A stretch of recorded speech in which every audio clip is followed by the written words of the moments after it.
Hai Sobat Profesional, welcome to Connecting Time with Foster & Bridge Indonesia.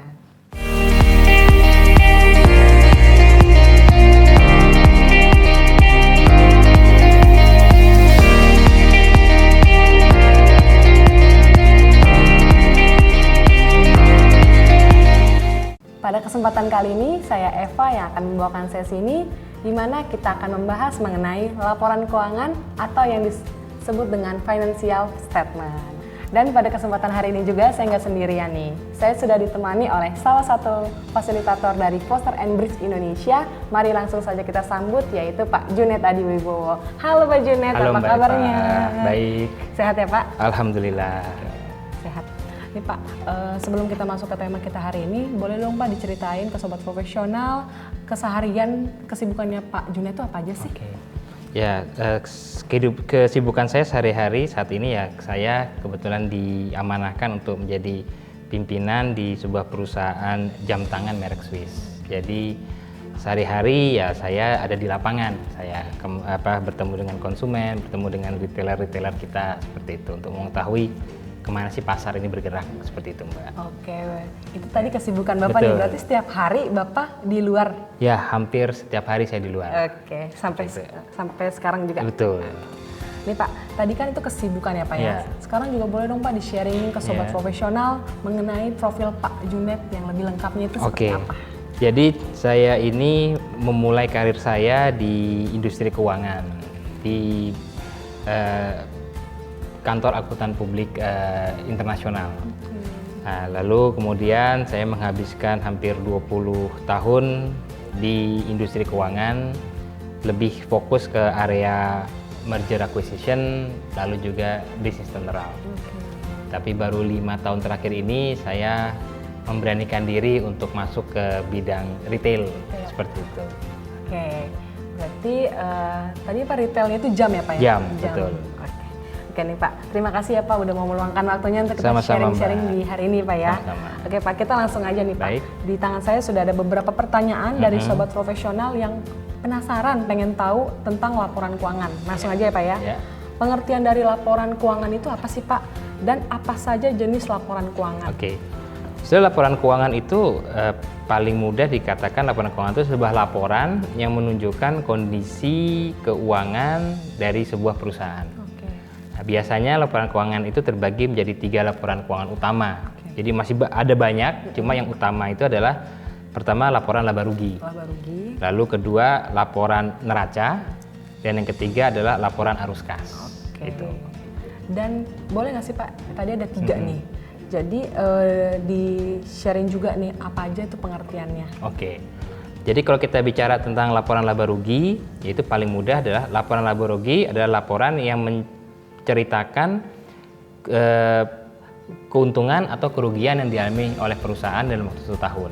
Jadi kan setiap usaha itu kan dimulai setiap tahun dia beroperasi. Nah, kita ingin melihat dalam setahun ini apakah perusahaan itu dalam beroperasi mereka menghasilkan keuntungan atau tidak. Nah, itu digambarkan di laporan laba rugi.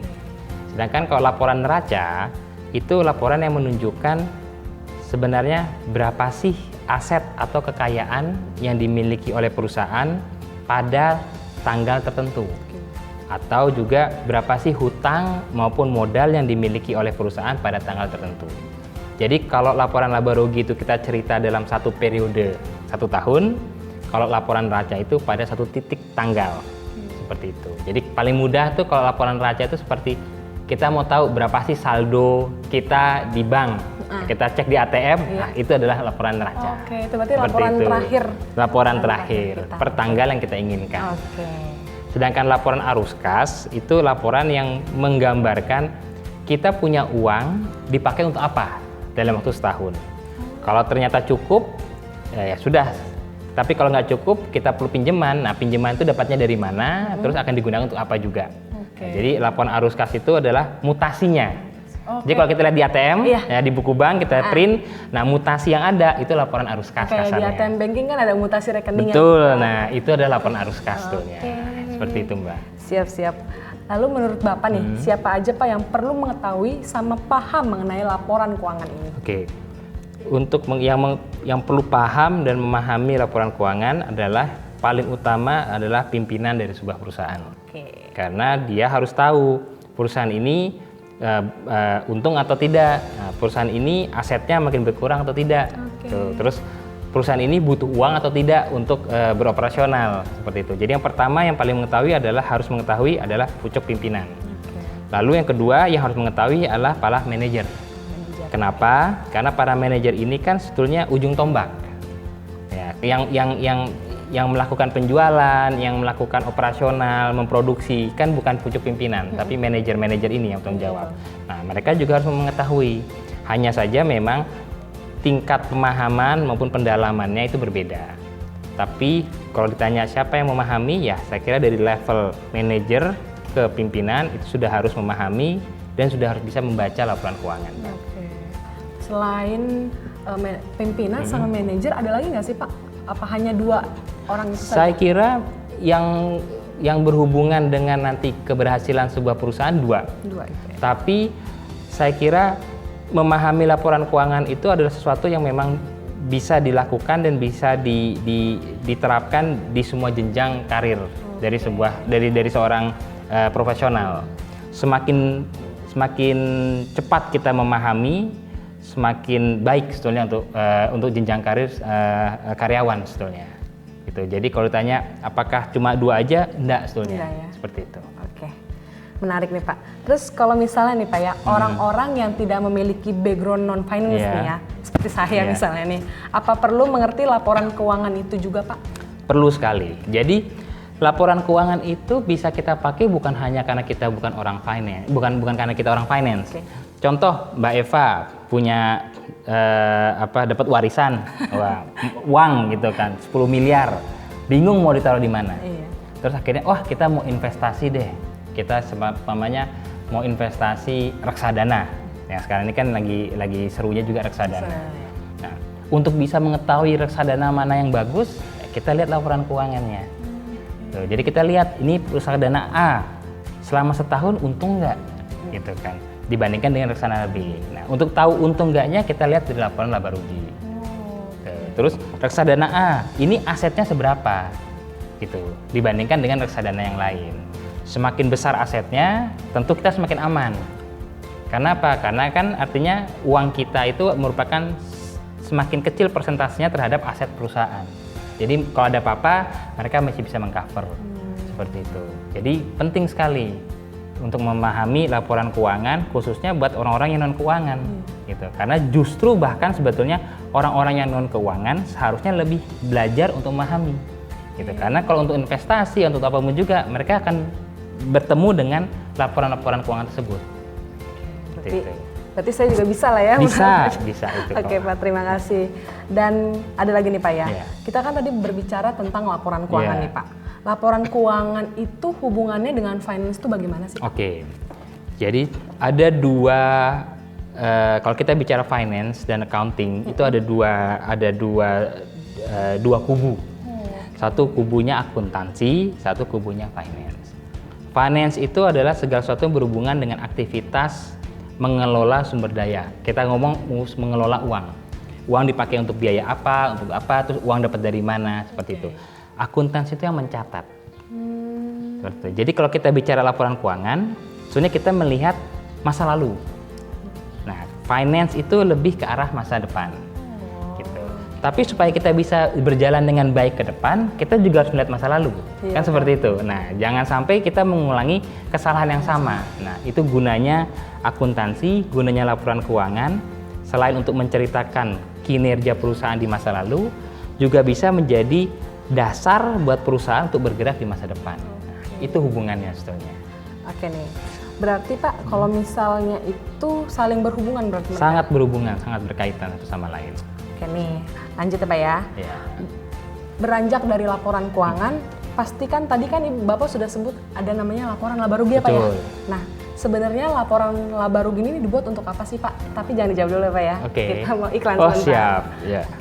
Sahabat profesional, jika kalian menyukai video ini, jangan lupa di like video ini, di subscribe juga agar kalian tidak tertinggalan updatean terbaru dari kami, dan di share juga ya video ini ke sahabat profesional lainnya. Oke Pak, kita lanjut ya Pak. laporan laba rugi itu tujuannya untuk apa mempelajarinya? Jadi kalau paling mudah laporan laba rugi itu untuk namanya juga laporan laba rugi untuk melihat apakah perusahaan dalam periode tertentu, dalam hal ini mungkin 1 tahun, itu untung atau tidak. Jadi dalam laporan rugi itu ada pertama ada pendapatan atau penerimaan. Jadi uang diterima dari mana? Dari penjualan. Lalu habis itu ada namanya biaya-biaya muncul. Nah ini semua dilaporkan dalam 1 tahun, lalu kita lihat apakah penjualan itu lebih besar daripada biayanya. Nah, kalau lebih besar artinya perusahaan mengalami keuntungan atau profit. Tapi kalau penjualannya itu lebih kecil daripada biayanya, artinya perusahaan itu rugi. Nah, seperti itu. Oke nih. Ya.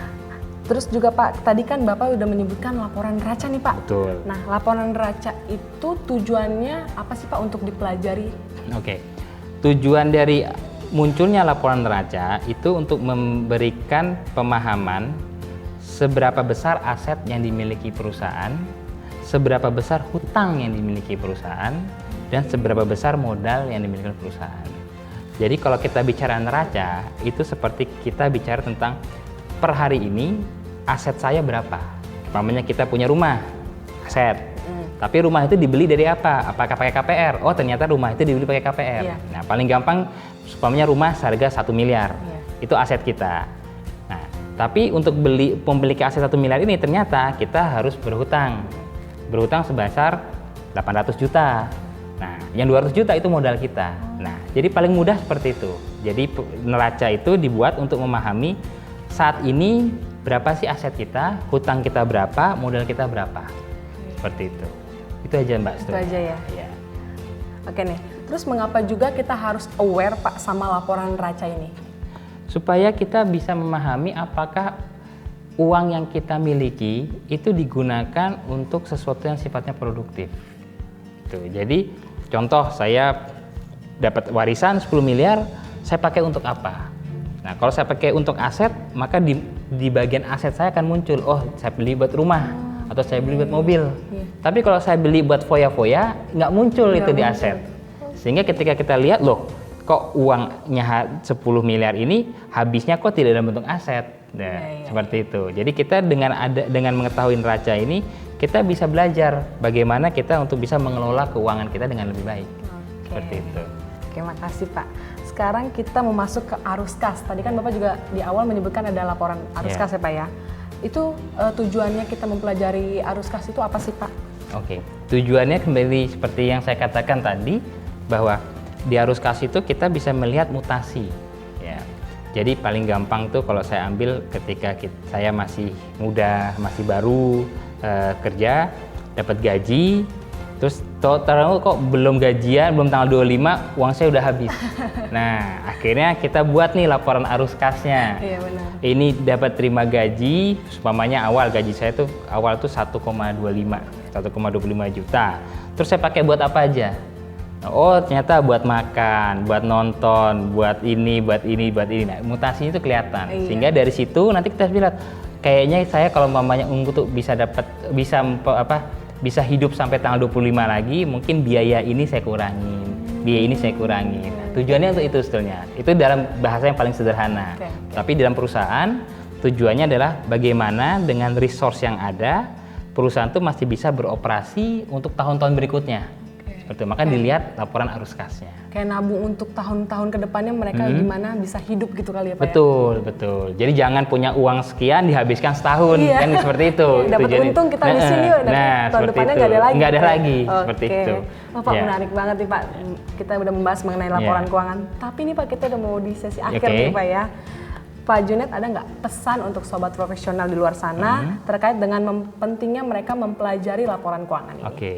Jadi untuk teman-teman di luar sana, khususnya untuk teman-teman yang belum memiliki latar belakang keuangan, mempelajari laporan keuangan ini sangat penting. Dan kembali lagi saya katakan bahwa belajar keuangan, belajar finance, belajar laporan keuangan itu mudah. Itu nggak sulit sebetulnya. Gitu kan. Karena semuanya sederhana, semuanya simple dan mudah dipelajari. Gitu. Nah, kenapa harus mempelajarinya? Supaya secara profesional pemahaman mengenai laporan keuangan bisa membantu kita untuk memahami perusahaan kita. Lalu bisa juga untuk menaikkan karir kita sebetulnya. Tapi kalau buat saya secara pribadi, dengan kita belajar laporan keuangan, insya Allah kita bisa menata kehidupan keuangan kita sebetulnya. Jadi apa yang kita peroleh dengan susah payah, dengan kerja keras, itu bisa bermanfaat dalam bentuk aset. Nah, di situ sebenarnya pentingnya laporan keuangan dipelajari. Oke. Gitu. Oke Pak, terima kasih ya Pak ya udah meluangkan waktunya untuk kita berbagi ilmu untuk sobat profesional di luar sana juga. Semoga video ini dapat bermanfaat ya Pak ya bagi sobat profesional yang menyaksikannya. Sobat profesional, jika kalian baru pertama kali menyaksikan video kami, jangan lupa di like video ini, di subscribe juga agar kalian tidak tertinggalan informasi terbaru dari video kami, dan di share juga ya video ini ke sobat profesional lainnya. Dan juga kalau kalian ingin memberikan masukan atau komentar yang positif bagi kami, boleh banget nih, silakan ketik saja di kolom komentar di bawah ini. Sampai bertemu kembali di video Connecting Time selanjutnya dengan tema menarik lainnya. Bye-bye!